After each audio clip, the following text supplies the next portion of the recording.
पे, हाँ? कुछ भी लिख देता है अपने अखबार में, क्यों? लिखूंगा, जरूर लिखूंगा। अगर जिंदा रहा तो तुझ जैसे गद्दारों के खिलाफ जरूर लिखूंगा। हाँ, लिखना, जरूर लिखना। कल के अखबार में ये नाटक भी लिखना। हराम के, मैं आज तेरी आंखों के सामने तेरी इज्जत की धज्जियां उड़ा दूंगा।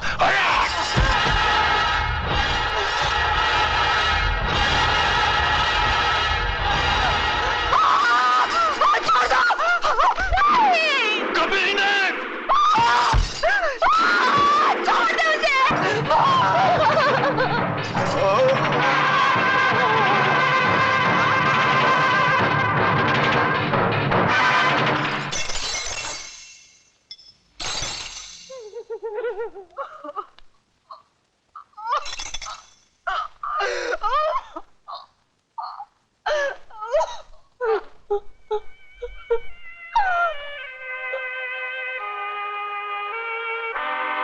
हराम के, देख लिया अपनी गलती का नतीजा।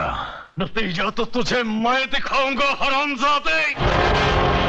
अब मैं तेरा जीना हराम कर दूंगा।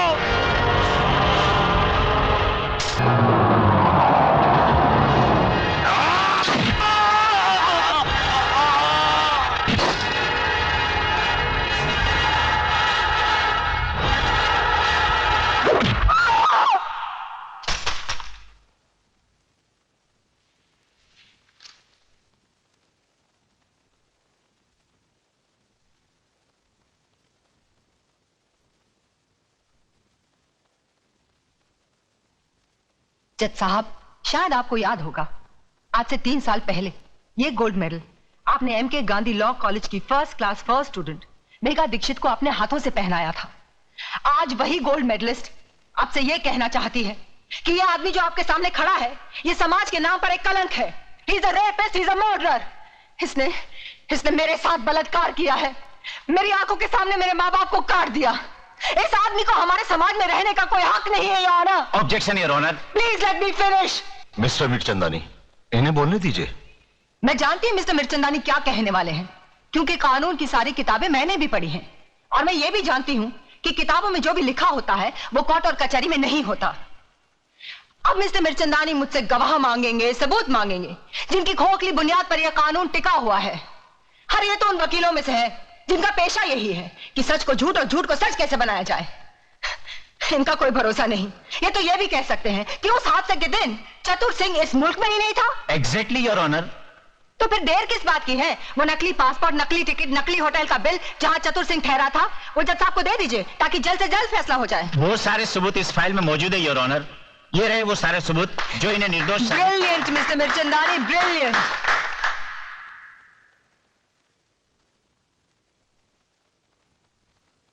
मिस मेघा दीक्षित, आखिर आप कहना क्या चाहती हैं? जज साहब, मैं सिर्फ इतना चाहती हूँ कि आप इन झूठे सबूतों का गला घोटकर एक ऐसा सही फैसला सुनाएं जिससे आने वाले कल में चतुर सिंह जैसे भेड़िए पैदा ना हो, जो फिर से समाज, कानून, औरतों और बच्चों के साथ खेलने की हिम्मत ना करे। योर ऑनर, कानून की शिक्षा में गोल्ड मेडलिस्ट होने के नाते मिस मेघा दीक्षित दलीलें तो बहुत अच्छी कर लेती है, मगर वो शायद ये भूल गई है कि अदालत में दिल छू लेने वाली दलीलें नहीं चलती।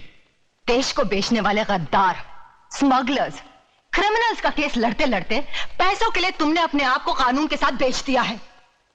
तुम जैसे वकीलों का दिल होता है मिस्टर मिर्चंदानी। अरे तुमसे तो वेश्याएं अच्छी होती हैं, जो बेचती जरूर है मगर अपना जिस्म बेचती हैं, अपने देश को, अपनी आत्मा को, अपने ईमान को नहीं बेचती।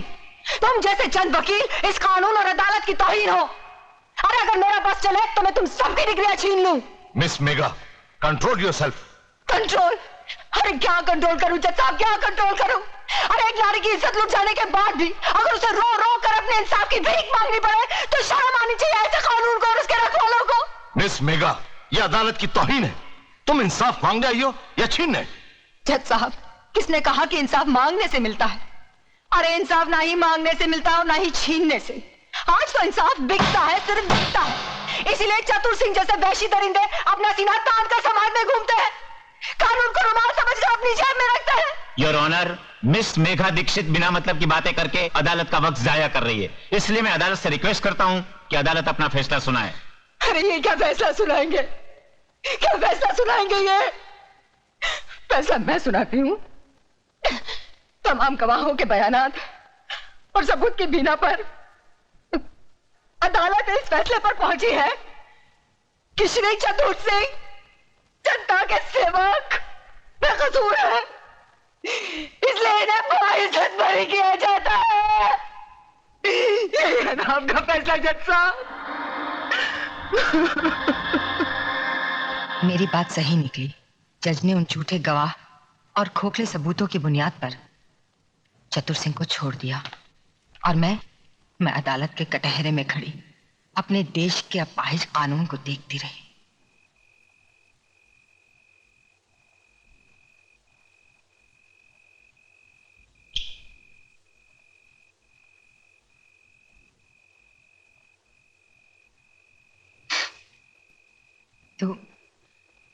तू भी तो इस बस्ती में अकेला आया था, क्या तेरा अपना कोई नहीं? है ना, माँ है या नहीं मालूम नहीं। और तू?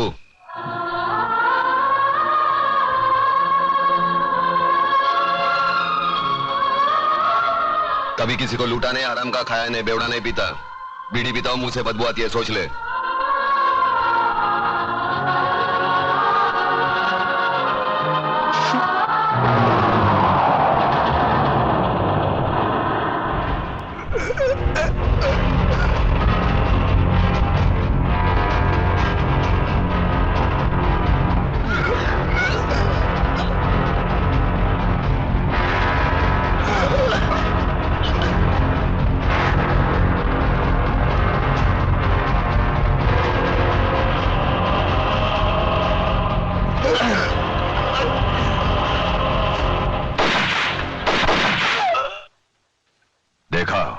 मारे गए ना?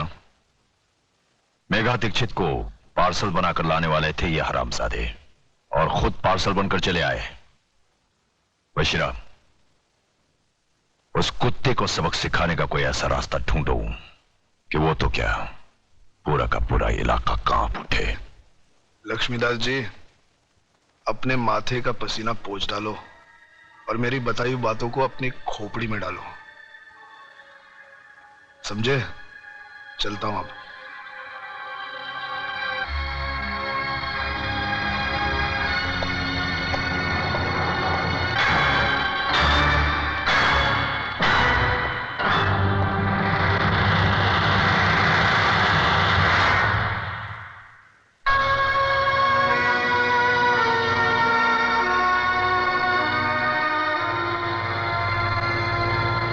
क्या बात है बापू, कौन था वो आदमी? उसे यहाँ पहले तो कभी नहीं देखा। तुझे क्या लेना देना इन सब बातों से? मुझसे मिलने कोई अजनबी नहीं आ सकता क्या? आ सकता है बापू, क्यों नहीं आ सकता? मगर उससे मिलने के बाद आप पसीने में तरबतर क्यों हो गए? सच बताओ बापू, बात क्या है? कोई बात नहीं है, चिंता की कोई बात नहीं है इसमें। आपकी लड़खड़ाती जबान ये बता रही है मुझसे कुछ छुपा रहे हैं। बापू, अगर आपने सच नहीं कहा ना, आपको अपनी इकलौते बेटी की कसम है। कोई बात किसने कहा तू मेरा इकलौता बेटा है? 2 बेटे हैं मेरे, छोटा तू है और बड़ा प्रताप है। धनिया, सच बता, क्या बात है? तेरे एक नहीं 2 बेटे जिंदा है, बता बात क्या है? नहीं, वो तो है ना, वो तो है ना, कोई बात नहीं है, कोई बात नहीं है। क्या होता है, वो 2 चीज है जो इंसान को अंधा बना देती है, जमीन और जायदाद। इसने योगराज की बेटी से प्यार किया और हम दोनों बापों ने मिलकर उसका धंधा कर डाला। धंधा, अच्छी लड़की है, लड़की अच्छी है। और योगराज, वो तो साला बहुत बड़ा खिलाड़ी आदमी है और मैं सीधा साधा व्यापारी। उसके खेल में मैं फंस गया हूं। अब इस खेल में या तो मेरी बस्ती जाएगी या मेरी जिंदगी जाएगी। नहीं बापू, हमारे होते आपको कुछ नहीं होगा। कौन है वो लोग, नाम बता। अरे बेटा, उन लोगों की ताकत का तुझे अंदाजा नहीं है। सारा शहर उनके सामने सर झुका के चलता है, अपनी हैसियत नहीं है। अरे हैसियत की बात छोड़, तू पहले मुझे उनका नाम पता बता दे। बताऊंगा, बाद में बताऊंगा। तू जाके चाय बोल, पहले जाके चाय बोल, जा। प्रताप, मुझे लगता है असली बात बापू गोल कर गए। मैं ये बात कभी नहीं मान सकती अतुल। मैं अपने डैडी को अच्छी तरह जानती हूँ। वो मेरी खुशियों के लिए ऐसा कभी नहीं कर सकते। और फिर धन दौलत की हमें क्या कमी है? ममता, अगर तुम अपने डैडी को अच्छी तरह जानती हो तो मैं भी अपने बापू को अच्छी तरह जानता हूँ। वो आदमी जिंदगी में कभी झूठ नहीं बोलेगा। मुझे तो डर है कहीं अपने प्यार को। हमारे प्यार को कुछ नहीं हो सकता अतुल, कुछ नहीं। और एक बात मेरी भी सुन लो, अगर मेरे डैडी ने हमारे प्यार का सौदा किया है तो मैं अपने प्यार के लिए सब कुछ छोड़ सकती हूँ। और सब कुछ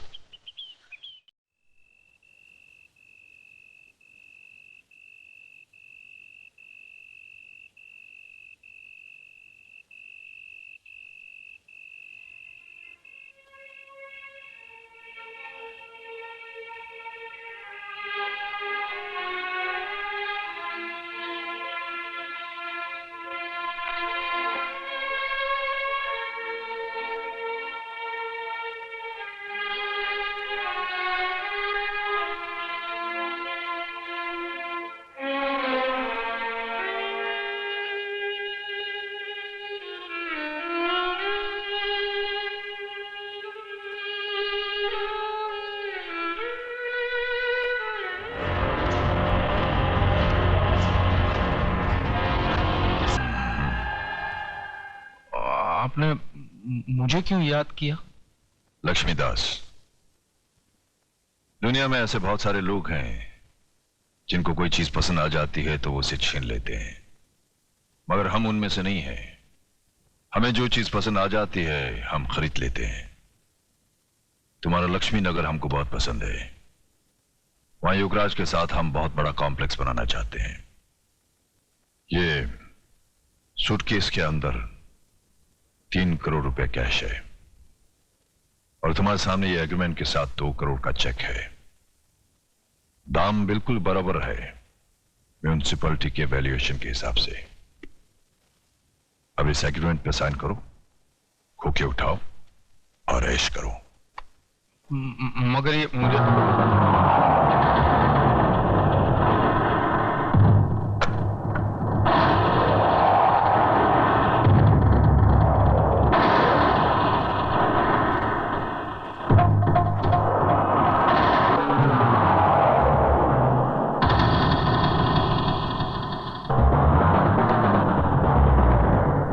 कुछ बोलना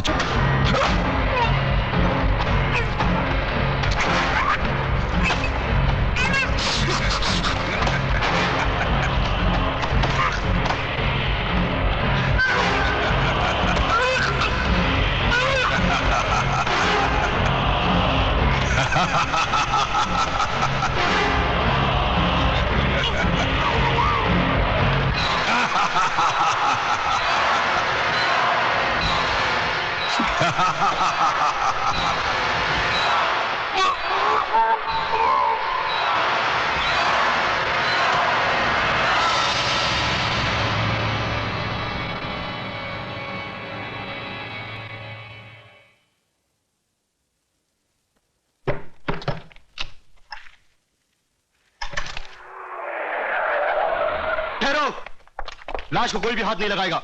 यह पुलिस केस है। यादव, फोटोग्राफ्स लो।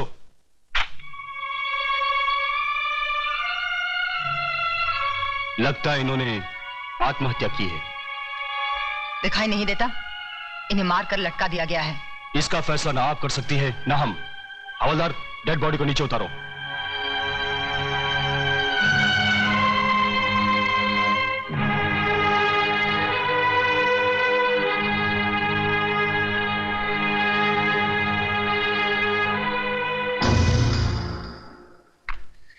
देखिए इंस्पेक्टर, देखिए, है क्या इनके गले पर कोई निशान? हर आदमी जब आत्महत्या करता है तो उसके गले पर निशान होते हैं, उसकी जबान बाहर निकल आती है।